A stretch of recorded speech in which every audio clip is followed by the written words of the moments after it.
Ang taong matalino ay kayang tanggalin ang singsing na ito sa ilang simpleng hakbang. Pero para sa mga nahihirapang mag-isip, kahit 10 araw o kalahating buwan, ay maaaring hindi pa rin nila matuklasan ang sikreto. Ito ay isang sinaunang palaisipang topolohikal na ipinamana sa loob ng libu-libong taon. At kakaunti lamang ang tunay na nakakaunawa kung paano ito gumagana. Paano mo nga ba mabilis na matatanggal ang singsing? Ang sagot ay nasa reverse thinking.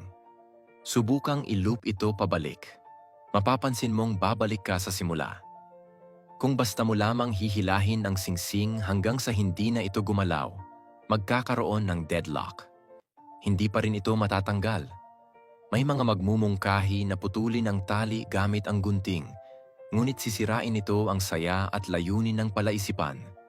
Upang maalis ang buhol at maibalik ito sa orihinal na anyo, karamihan ay sumusuko na sa puntong ito. Ngunit ang mga may matalas na isipan at mabilis na kilos ay agad na nakikita ang sikreto. Panooring mabuti at huwag pipikit. Hawakan ang stick ng matibay gamit ang kaliwang kamay. I-flip ang singsing pabalik gamit ang kanang kamay. At ito ang pinakamahalagang hakbang. Kunin ang singsing mula sa gitna ng tali at hilahin ito pataas. Palakpakan naman dyan.